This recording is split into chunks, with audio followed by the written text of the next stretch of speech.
Cuando hablamos de la literatura latinoamericana, lo primero que nos viene a la cabeza es el boom o el realismo mágico. Sin duda, este gran auge literario ha dejado influencias incluso en un país tan lejano como China, donde en varias obras literarias famosas podemos apreciar la huella del realismo mágico.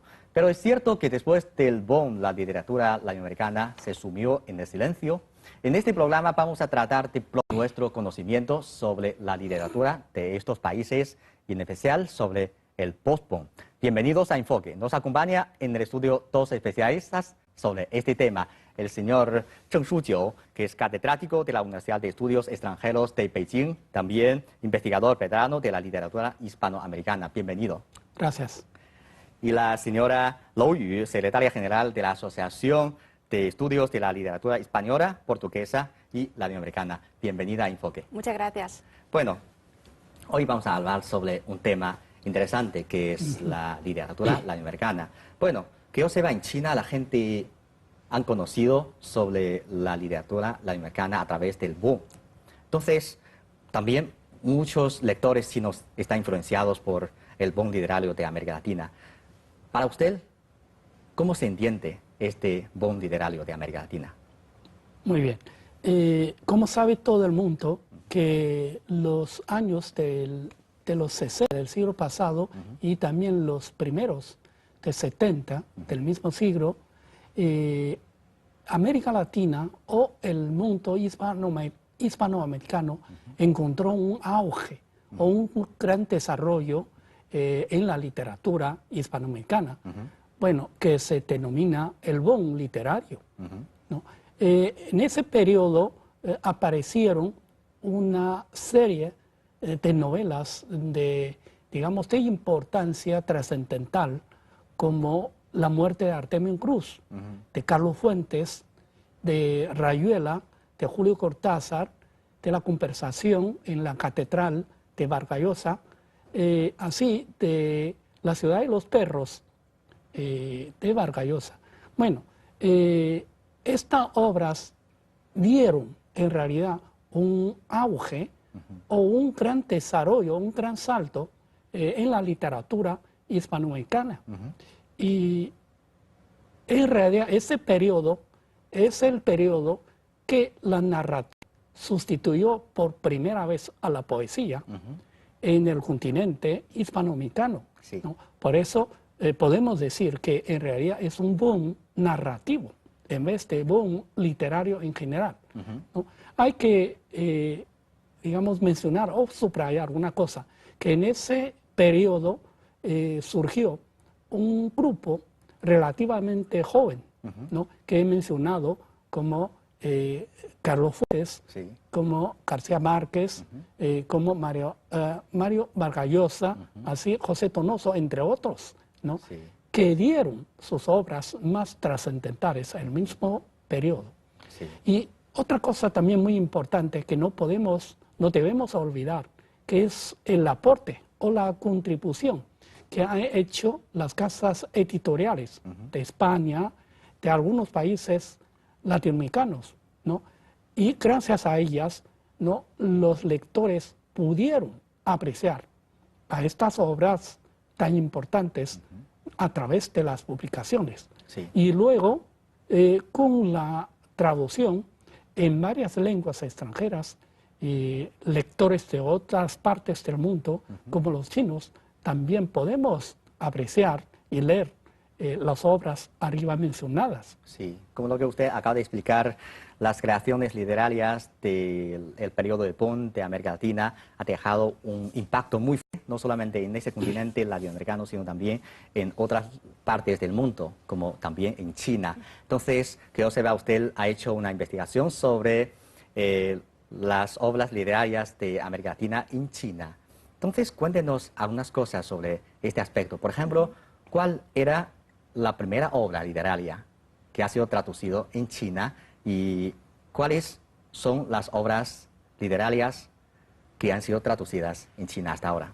Bueno, con mucho gusto. Sí, efectivamente, el año pasado, en diciembre, de una investigación sobre la literatura latinoamericana en China. Hice una amplia recopilación Sí. de libros traducidos al chino y publicados desde el año 1949 hasta el año 2016. Así que durante el lapso de estos 67 años se publicaron pues 506 obras de 210 autores latinoamericanos y además también se publicaron como 64 selecciones de poemas o cuentos de diferentes autores. Y pues si contamos con las reediciones y también con las diversas como versiones de una misma obra, el número alcanzará a 714, lo siento, sí. 714. Sí. En cuanto a sus preguntas, pues el intercambio literario entre China y América Latina empezó con una obra de Pablo Neruda, Que despierte el leñador, antología de poemas de este famosísimo poeta chileno, ¿no? Sí. Pues en el año 1950.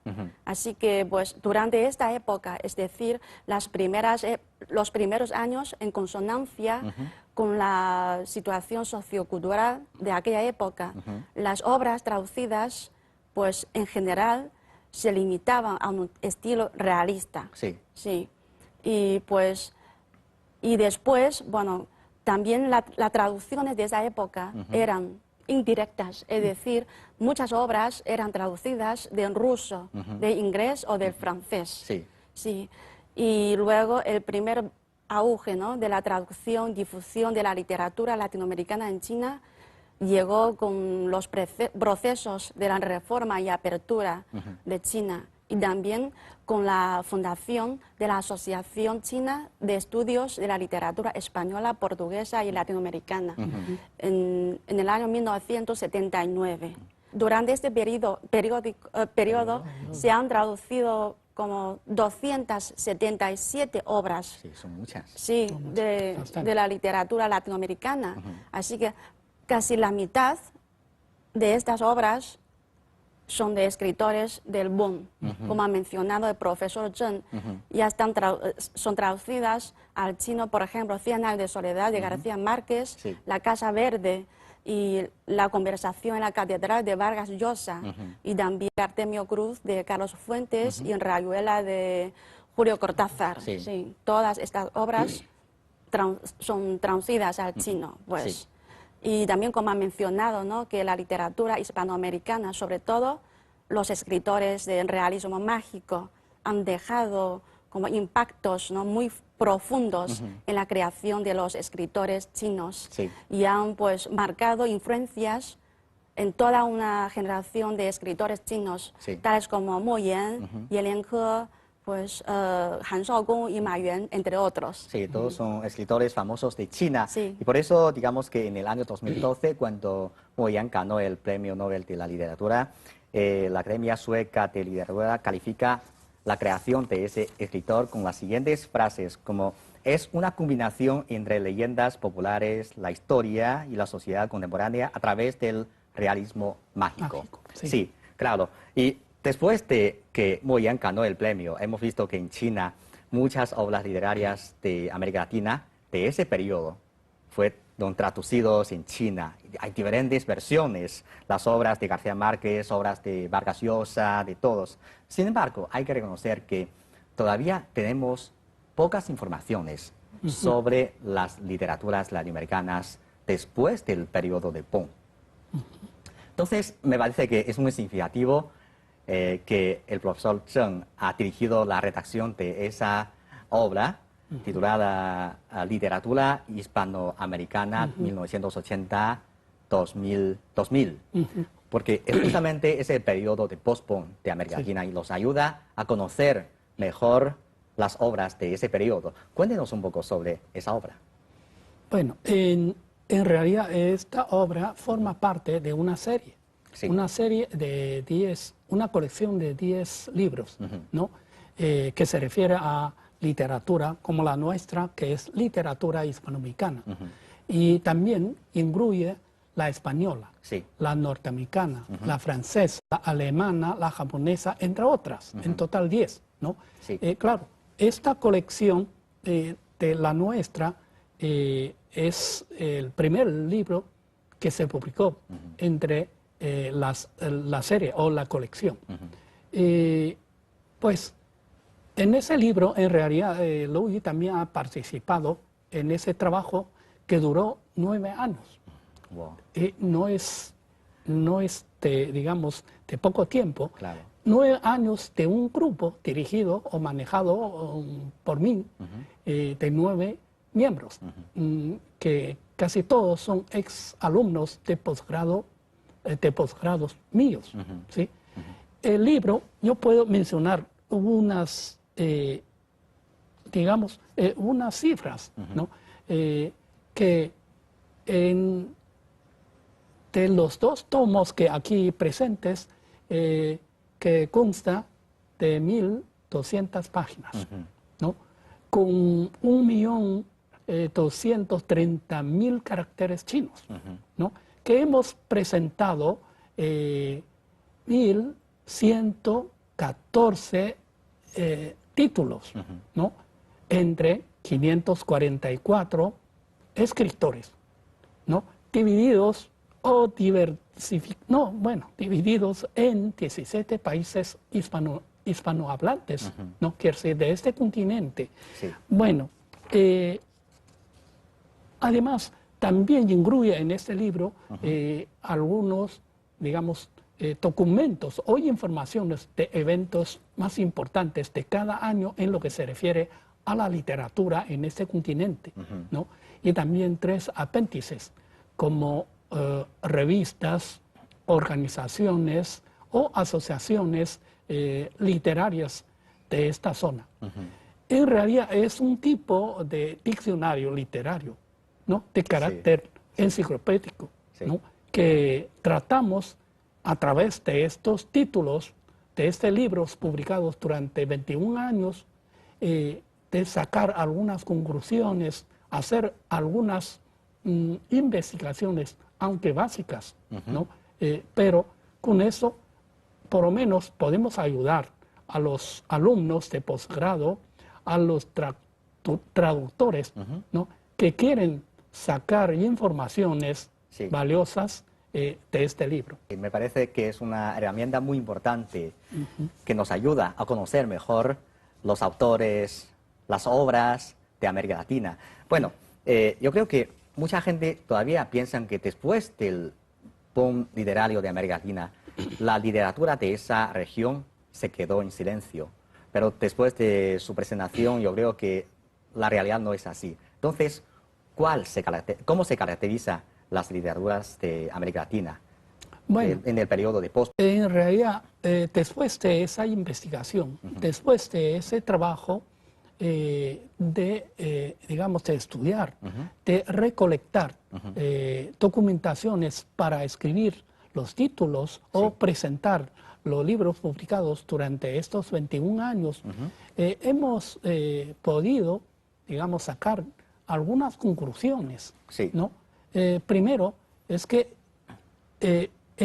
no creemos que haya existido no un silencio, ¿no? En cuanto a la producción, a la creación literaria en este continente, no solamente en lo que se refiere a la narrativa, sino también a la poesía, la dramática y la crítica literaria, ¿no?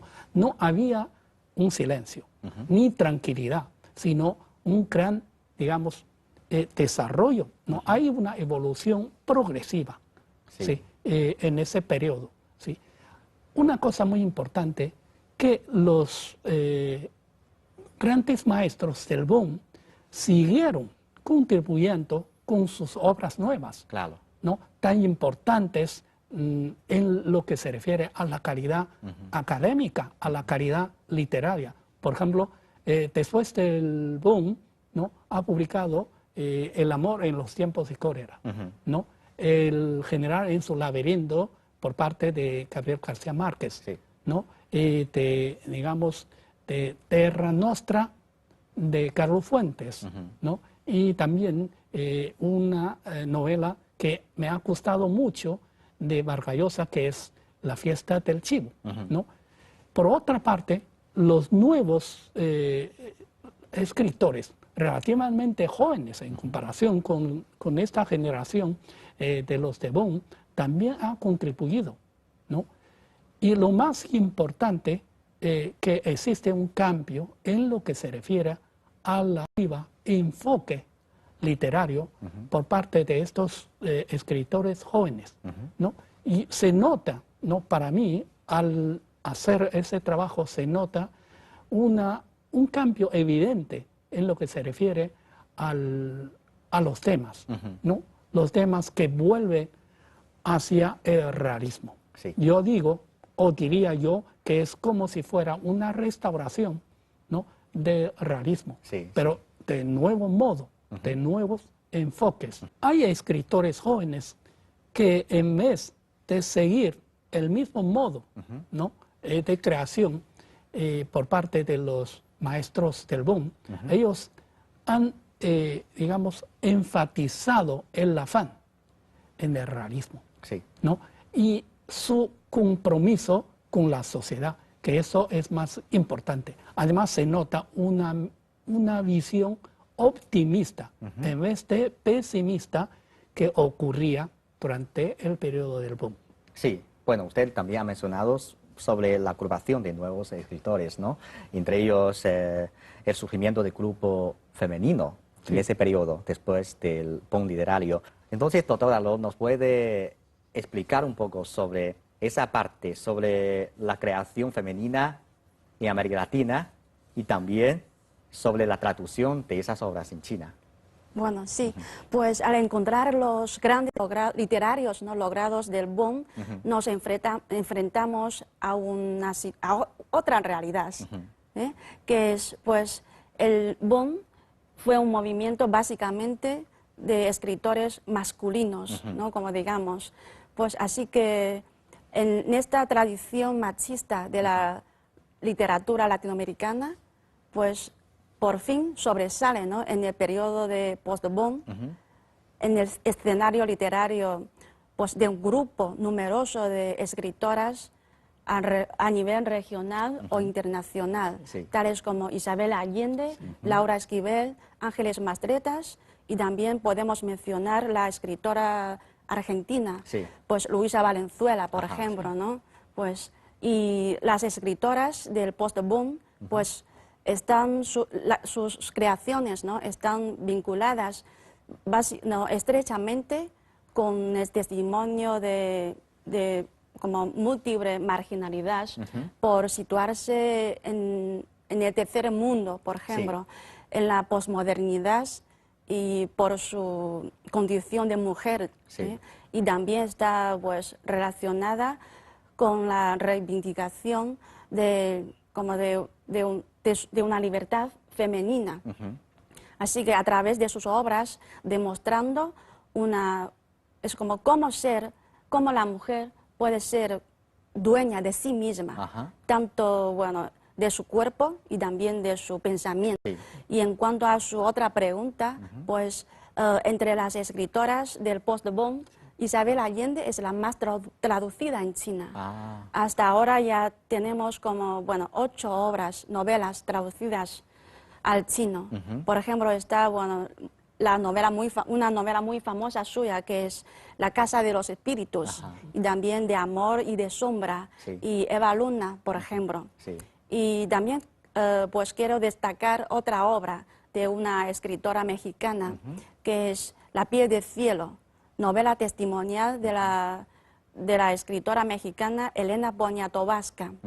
Es que en el año 2001, la Casa Editorial de la Literatura del Pueblo decidió crear un premio, que es el premio a las mejores novelas extranjeras del siglo XXI. Así que, bueno, cada año se seleccionan alrededor de 6 obras de los países, por ejemplo, de Estados Unidos, Inglaterra, Francia, Alemania, Rusia y también las naciones hispanohablantes.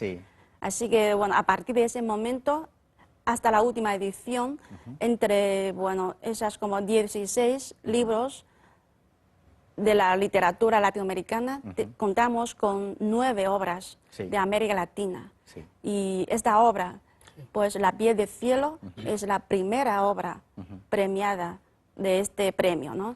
Y pues también Elena Poniatowska es la primera y la única escritora hasta ahora. Sí, sí, acabamos de hablar sobre los cambios registrados en cuanto a la ocupación de los escritores. No sé si también existe algunos cambios o evoluciones a lo que se refiere al temática literaria en ese periodo de post-boom. Sí, es muy importante que se ha registrado un cambio muy importante en lo que se refiere a temáticas, ¿no?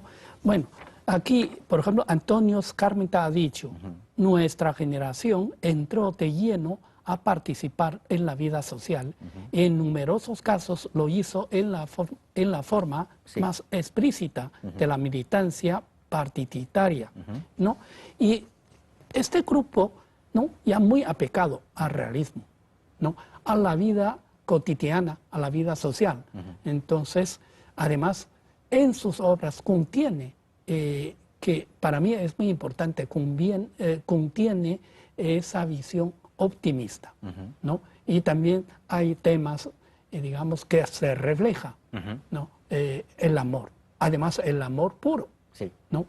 Bueno, en ese periodo, según el señor, la hipótesis de Gustavo Peillon, ¿no?, entre las tendencias y corrientes nuevas o surgidas, o mejor, desarrolladas en ese periodo, él menciona 3 escuelas o 3 corrientes, que es la novela documental o testimonial, la nueva novela histórica y la nueva novela de detectives, ¿no? Y yo tomo la libertad de añadir una más, que es la escritura, digamos, que rechaza o que rompe los tabúes en cuanto a algunos temas, ¿no?, durante, por ejemplo, el periodo o periodos anteriores, como la homosexualidad, el incesto, el adulterio, ¿no?, temas, digamos, tabúes que tienen algo que ver con el erotismo en la literatura hispanoamericana. Bueno, que siempre hay nuevos temas, ¿no? No siempre siguieron la misma cosa que el periodo anterior, que era el boom. Sí.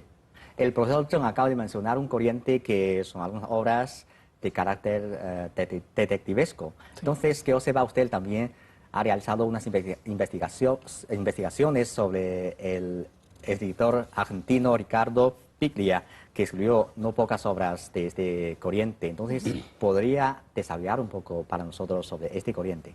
Pues sí, como acaba de mencionar el profesor Zheng, es que la novela detectivesca o la novela policíaca, ¿no?, es una tendencia que ha dejado su huella en la narrativa hispanoamericana y también ha mostrado una vitalidad, ¿no?, inolvidable en su desarrollo como género muy popular. Y también se destaca un subgénero de esta corriente, ¿no?, la novela detectivesca, o la novela policíaca, que dominado como la novela policíaca postmoderna, que alcanza ya una dimensión filosófica, que se propone investigar en la cuestión humana, política, social e incluso metafísica. Así que gran parte de los escritores del post-boom ha contribuido a este género, ¿no?, con excelentes obras. Por ejemplo, Manuel Puig y también el escritor mexicano se llama Paco Ignacio Taibo II, y también otro escritor cubano que se llama Leonardo Padura. Y Ricardo Piglia ya llevo años, ¿no?, investigando sus obras. Sí, efectivamente, que también forma parte de este grupo.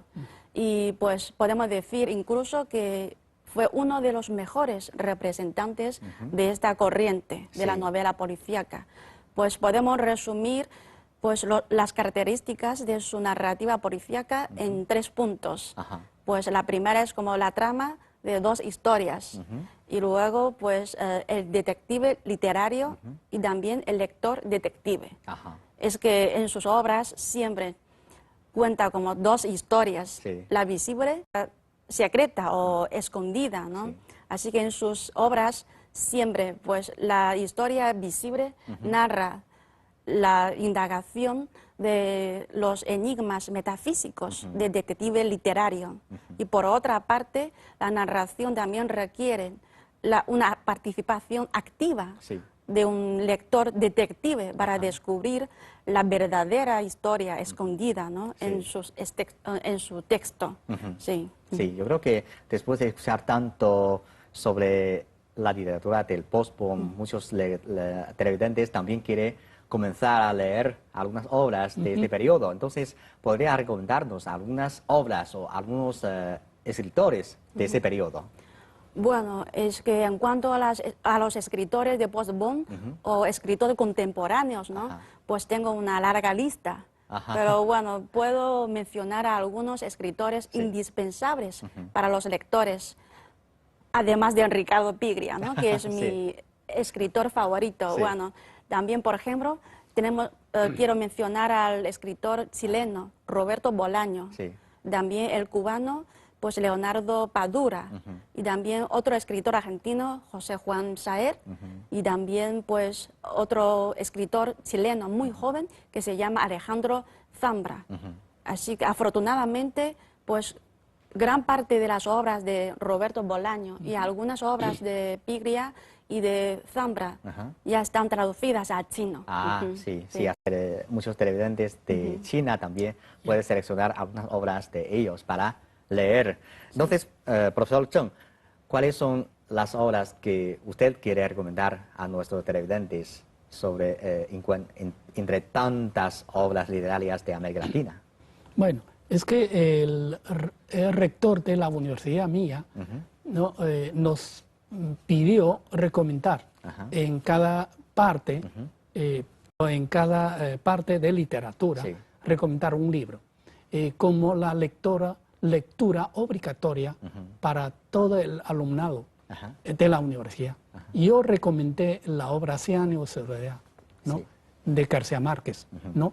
Porque pues para mí es una obra que me ha gustado, ¿no? Y me ha seducido tanto que me tocó volver a leerla, Sí. ¿no? Una y otra vez, y me gustó mucho. ¿Sí? Para mí es una novela en que se interpreta, ¿no? la historia de una familia, que la familia de Buendía, ¿no? de 7 generaciones durante 100 años. Sí. ¿no? Podemos decir que es una historia familiar. Y luego también es una historia de desarrollo, ¿no? desde la fundación hasta la decadencia de un pueblo que es Macondo. Y también se puede calificar como la historia de una que es la Colombia, ¿sí? Sí. o la historia completa de la humanidad en general. Sí. ¿sí? Y me gustó mucho y sigue me gustando. ¿no? Sí. Entonces, yo creo que sería muy bueno que al final del programa le invitamos a leer un trozo de esa obra para que podamos apreciar la atracción artística Sí. de esta gran obra. Muchos años después, frente al pelotón de fusilamiento, el coronel Aureliano Buendía había de recordar aquella tarde remota en que su padre lo llevó a conocer el hielo. Macondo era entonces una aldea de 20 casas de barro y caña brava construidas a la orilla de un río de aguas diáfanas que se precipitaba por un lecho de piedras pulidas, blancas e enormes como huevos prehistóricos. El mundo era tan reciente que muchas cosas carecían de nombre, y para mencionarlas había que señalarlas con el dedo.